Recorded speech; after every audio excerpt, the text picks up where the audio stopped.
করছি, ঠিক আছে? সবাই চুপ চুপ আছো না? আমরা গতদিন কি করেছিলাম? সিম্পল কমপ্লেক্স কম্পাউন্ডের আলোচনায় এসেছিলাম, তাই না?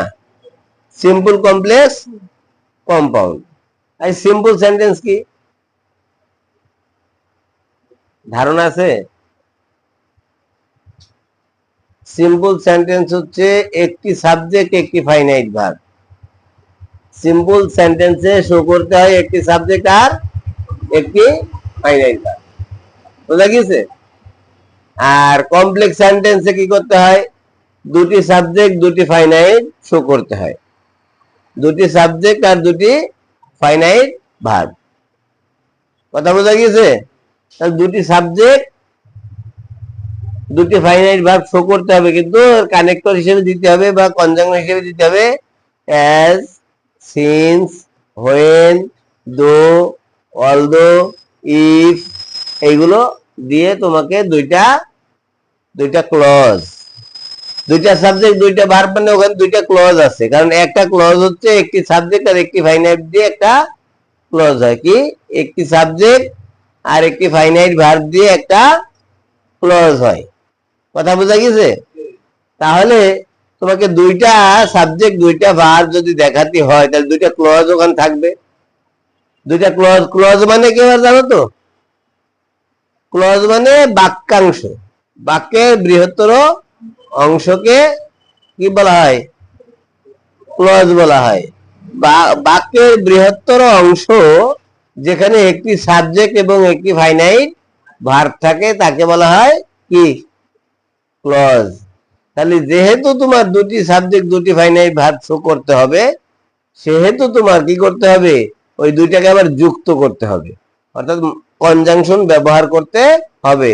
কনজাংশন ব্যবহার করতে হলে তোমাকে হয় মাঝখান দুইটা ক্লজের মাঝখানে করতে হবে, অথবা শুরুতে করতে হবে, আর দ্বিতীয় ক্লজের আগে একটা কমা ব্যবহার করতে হবে। কথা বোঝা গেছে? তাহলে আমরা যেহেতু সিম্পল থেকে কমপ্লেক্স করব, সেহেতু আমাদের কি করতে হবে?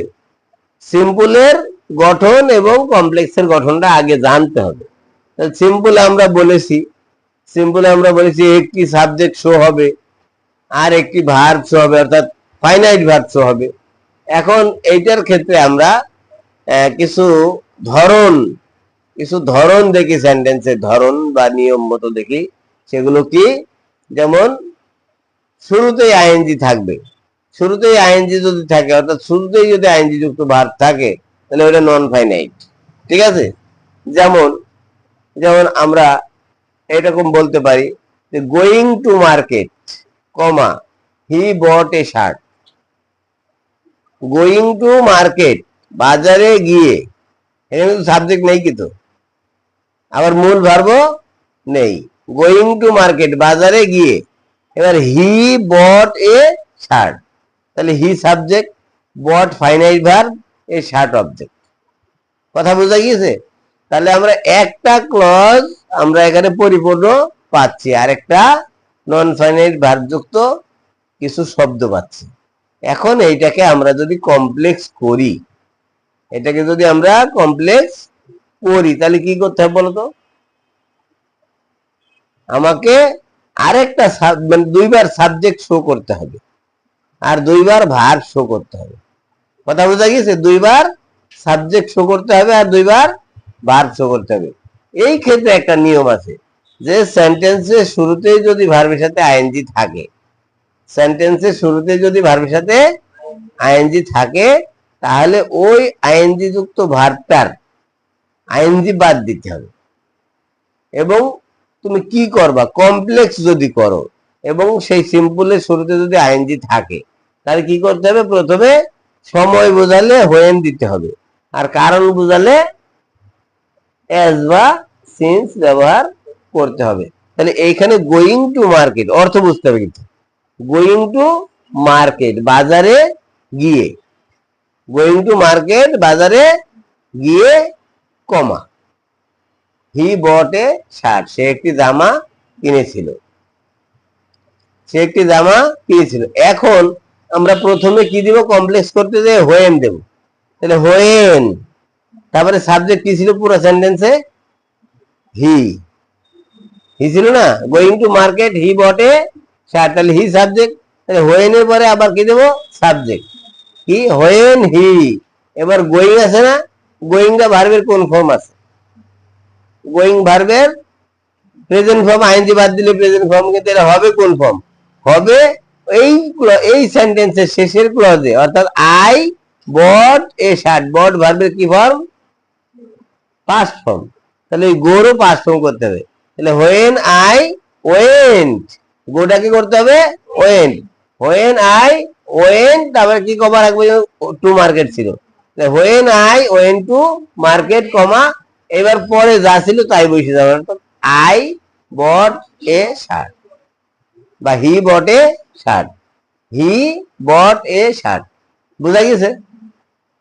তাহলে ছিল হচ্ছে going to market he bought a shirt, উত্তর হইলো when he went to market he bought a shirt.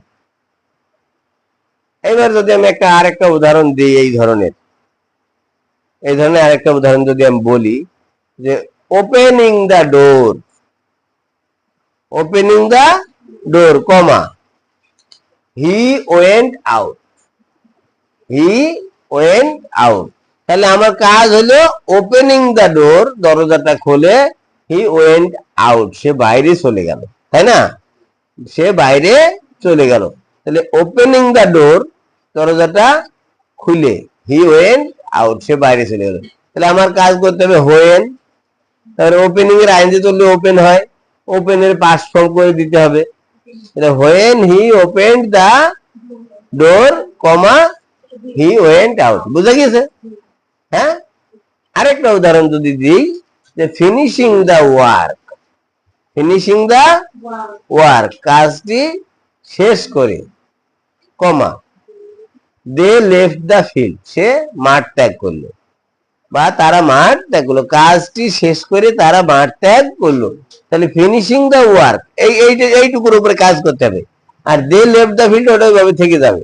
তাহলে ফিনিশিং এর আইনজি তুলতে হবে, আর শুরুতে কি দিতে হবে? হোয়েন।